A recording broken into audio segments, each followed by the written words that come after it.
Mesdames et messieurs, chers téléspectateurs, chers internautes, nous vous souhaitons la bienvenue dans votre première émission intitulée « Sur le chemin du prophète Mohammed, paix et salut sur lui ». Cette émission, première du genre donc, sera co-animée par M. Pape Faye, que je suis en face de vous, et avec le très jeune Pape Ndoye, qui nous prêtera sa voix de temps à autre pour chanter, voilà, le prophète Mohammed. Aujourd'hui, nous allons parler de la généalogie et la famille du prophète Mohammed, paix et salut sur lui. La généalogie du prophète. La généalogie du prophète comprend trois parties. Une première dont l'authenticité fait l'unanimité des biographes et des généalogistes, à savoir celle qui s'arrête à Adnan. Une deuxième faisant l'objet de divergences, normalement, à savoir celle allant de Adnan à Ibrahim. Une troisième qui, sans doute, comporte des contre-vérités, à savoir celle allant de Ibrahim à Adam. Les chapitres précédents, qui nous ont précédés, nous ont déjà fourni un certain nombre d'éléments à cet égard. Voici à présent, dans les détails, les parties identifiées. Mais avant de rentrer dans les parties identifiées, je vais juste demander à mon fils, Pape Ndoye, justement, de nous proposer quelque chose, justement, qui va vous réveiller, mesdames et messieurs, chers internautes, chers téléspectateurs. Merci beaucoup. képp ku bëgg lu baax baa nga bëgg lu baax royal ci kii di Muhammadu Rasulillah. képp ku bëgg lu baax baa nga sopp lu baax royal ci kii di mooy Muhammadu Rasulillah. képp ku bëgg lu baax baa nga yaakaar lu baax royal ci kii di Muhammadu Rasulillah. yàlla ko baaxal yàlla ko jiital ko mu doon Muhammadu Rasulillah. képp ku bëgg a tàbbi aljanna baa nga bëgg lu baax ci àdduna royal ci kii di Muhammadu Rasulillah. mi def mënta jëriñu ci yàlla sunu borom te xamoo di kii di Sayyiduna Muhammad yàlla ko jiital Muhammadu Rasulillah. Merci pour cette belle voix, Pape Ndoye. Alors, nous allons maintenant rentrer dans la première partie de la généalogie du prophète Mohammed et sa famille. Dans la première partie, on nous parle de Mohammed ibn Abdullah ibn Abdel Muttalib, appelé Shayba, ibn Hashim, appelé Amar, ibn Abd al-Manaf, appelé Al-Muqira, ibn Khusay, appelé Zaïd, ibn Qilab, ibn Moura, ibn Khab, ibn Louya, ibn Khalib, ibn Fikhr, Ilas, ibn Mudar, ibn Nizar, ibn Mad, ibn Adnan.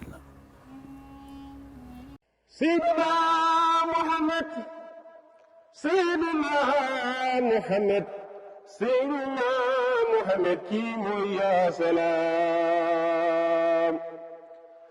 yàlla la baaxal yàlla la jiital yàlla la baaxal yàlla la jiital Muhammadu Rasulillah. kenn musalal ni moom Sayyidina Muhammad. moo baax te moo tabe lool yaatu na lool te oyof na lool kenn du Sayyidina Muhammad. سيدنا محمد يلا لباقر يلا لجيدل محمد رسول الله محمد رسول الله يلا لباقر يلا لجيدل. Merci. Alors maintenant, nous allons parler de la deuxième partie, justement de cette généalogie du prophète Mohammed et sa famille. Et dans la deuxième partie, c'est au-delà de Adnan ibn Umaysiyan, ibn Salaman, ibn Aus, ibn Bouz, ibn Kamwal, ibn Ubay, ibn Jaïm, ibn Nashir, ibn Makhi, ibn Aïd, ibn Abkar, ibn Ubaid, ibn Adda, ibn Hamdan, ibn Sambir, ibn Yatribi, ibn Yahzin, ibn Yalan, ibn Arawi, ibn Aïd, ibn Dishan, ibn Aïsar, ibn Aflad, ibn Ayam, ibn Muqsar, ibn Naïst, ibn Dharir, ibn Zamir, ibn Mazi, ibn Aouda, ibn Haram, ibn Haïdar, ibn Ismaïl, ibn Ibrahim. يدنا محمد سيدنا كند من سلواج وفيد ما يوخني واجو خمني دندا بجر ميتي ادنا تتوب سلواج لندي دو ci jot yalla dajale lepp lu baax jox سيدنا محمد من ديف منتجرين تقمو دي كي دي سيدنا محمد أين تدين سيدنكو نبغي سيدنكو جيكون يرفت كل سمن سيدنا محمد. Merci. Et maintenant, nous rentrons le plein pied dans la troisième partie et au-delà d'Ibrahim ibn Tariq appelé Azar ibn Naour ibn Saroua ou Saroukh ibn Raou ibn Falikh ibn Abir ibn Salik ibn Arfakhshad ibn Sahim Nuh ibn Lamik ibn Mutwashiq ibn Aqmukh, que l'on dit être Idriss ibn Yard ibn Mahlaïl, ibn Haynan, ibn Anusha, ibn Shaïd, ibn Adam. Au-delà de ceci, nous allons maintenant parler de la famille prophétique.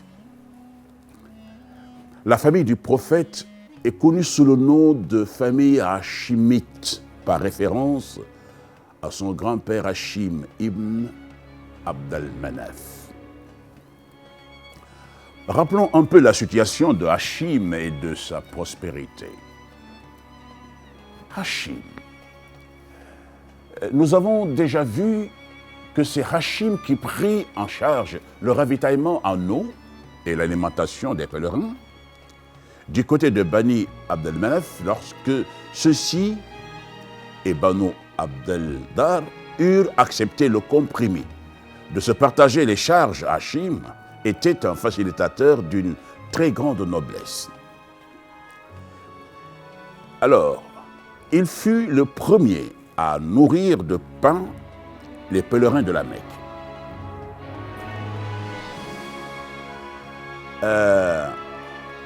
Son vrai nom était Amr.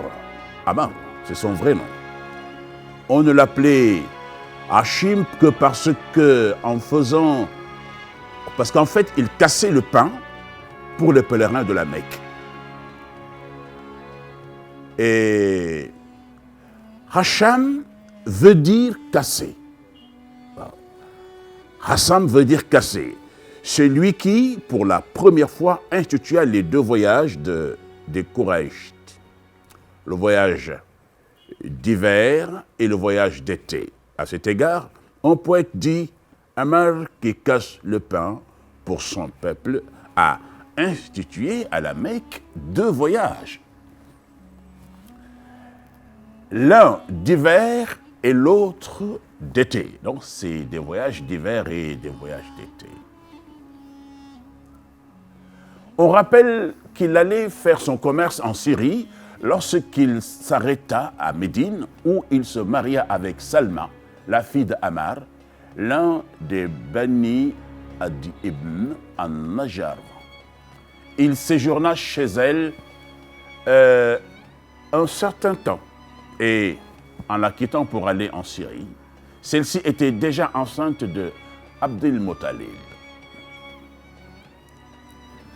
Hachim mourut à Gaza, en Palestine. Et sa femme, d'ailleurs, sa femme Salma accoucha de Abdul Muttalib en 497 et l'appela Shaïba par référence aux cheveux blancs que celui-ci avait sur la tête. Elle s'est mise ensuite à l'éduquer chez son père à Yatrib, sans le concours de personne parmi la famille paternelle de l'enfant installé à la Mecque. Hachim avait 4 fils. Assad, Abu Saifi, Nadla et Abdul Muttalib et 5 filles, Ashifa, Khalida,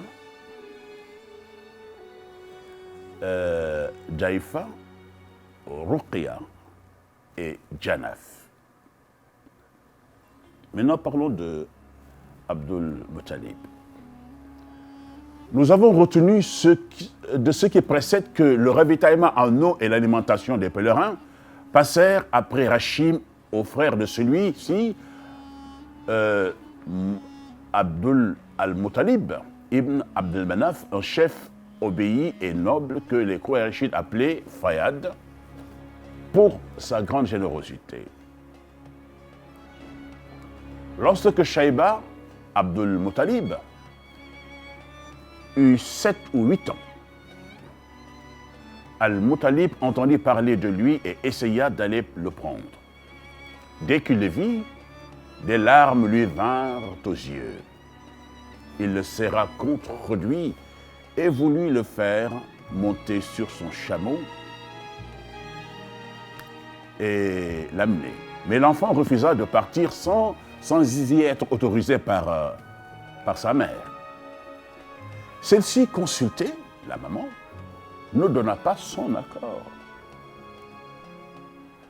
Al-Muttalib lui dit « Il ne s'agit que de l'amener au royaume de son père. » Et sur ce, la femme finit par accepter.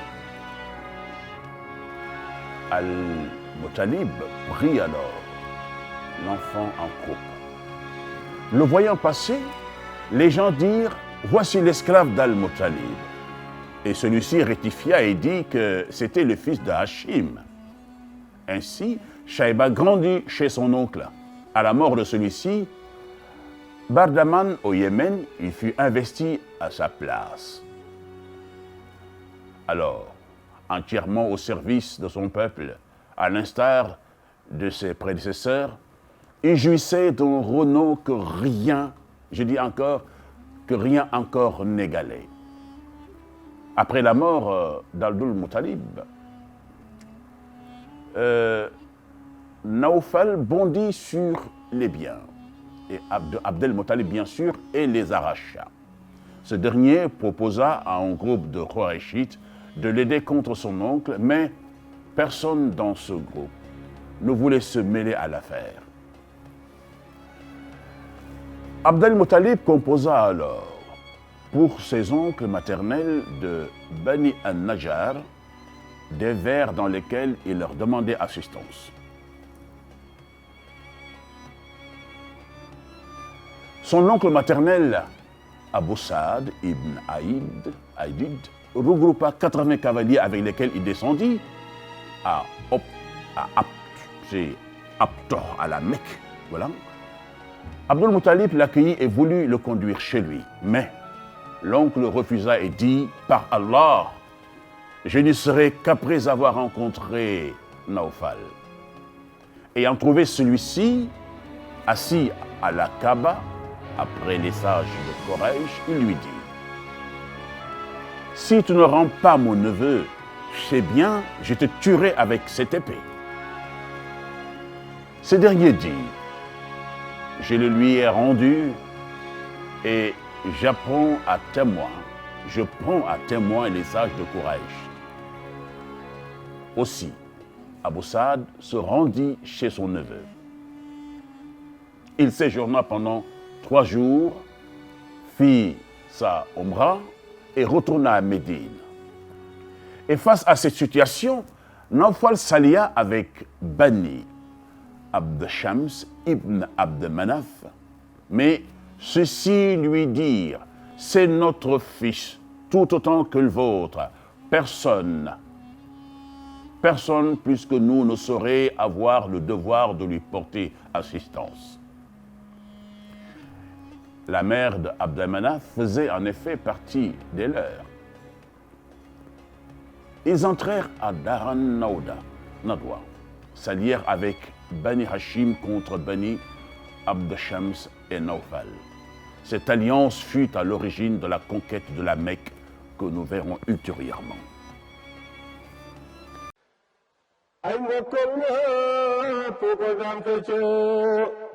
ngir Sayyiduna Muhammad jikkoy mu lamboon ay mbokkam ñëpp ko baaxatoo ngir yaa Rasulullah ay jikkoom yu rafetoon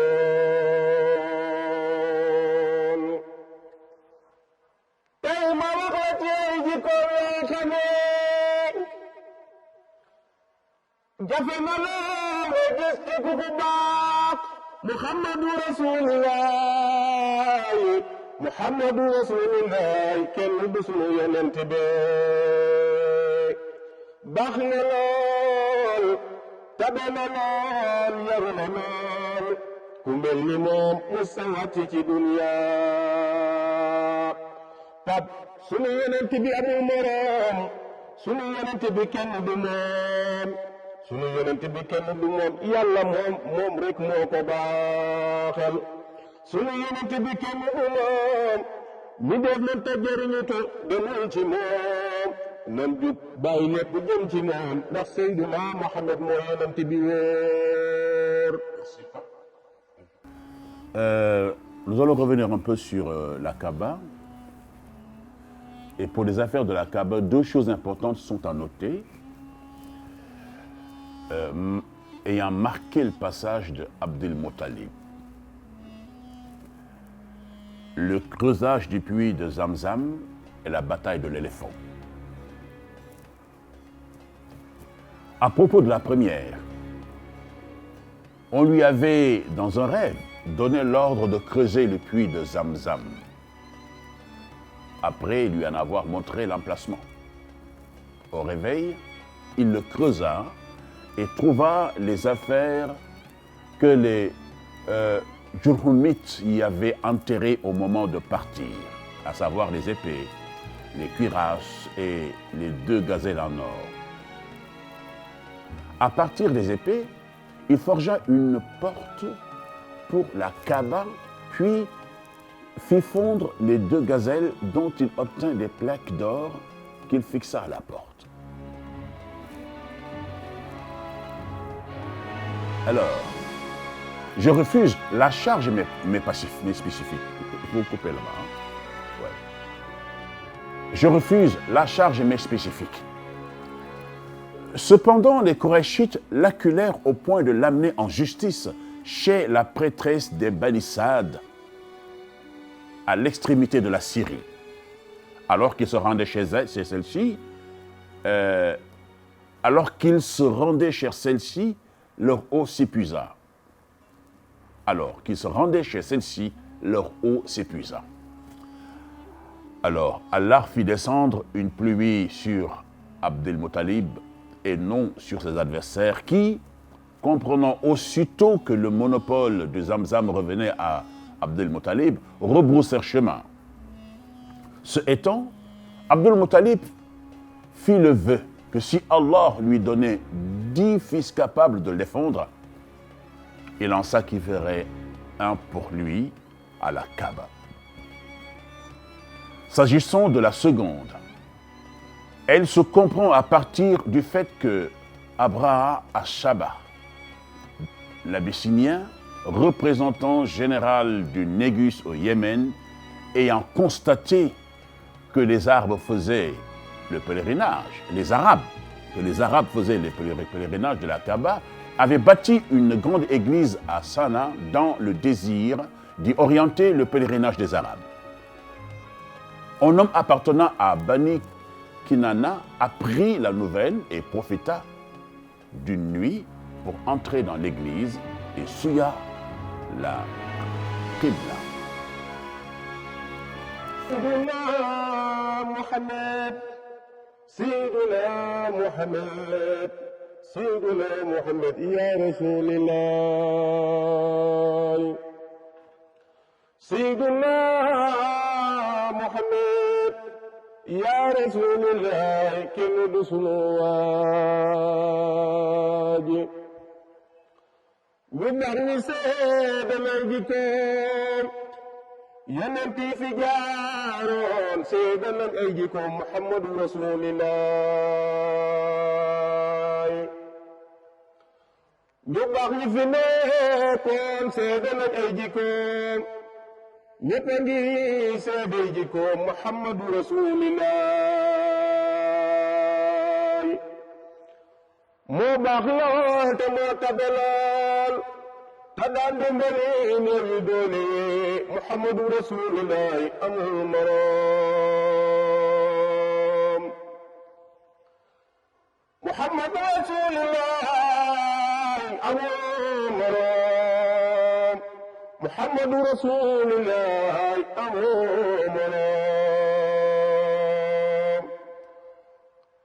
محمد رسول الله محمد رسول الله يلا نجيت غير محمد رسول الله محمد رسول الله يلا نجيت نتيم يك محمد رسول الله من ديف من تجاري يلا سونو بروم تجاري كي محمد رسول الله.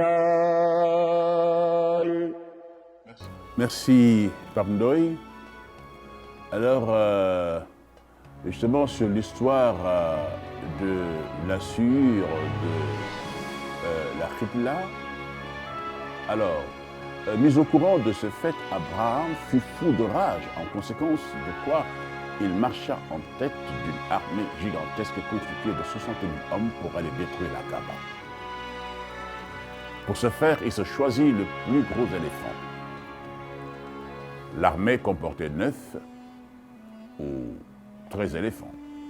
À l'entrée de la Mecque, il prépara son armée à la charge et aussi son éléphant.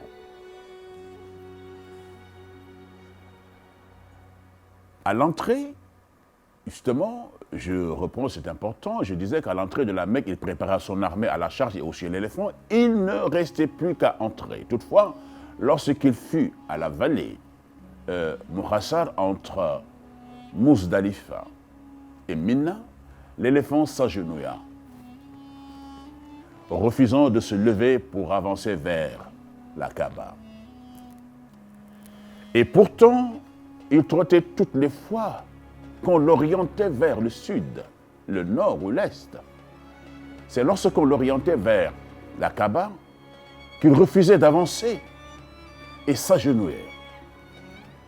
Cette situation prévalut jusqu'au moment où Allah envoya sur eux des oiseaux par volée qui leur lançaient des pierres d'argile et les rendit semblables à une paille mâchée. Les oiseaux en question étaient comme les grappins, oui, et les aigrettes. Chacun d'entre eux avait 3 pierres, une au bec et 2 aux pattes.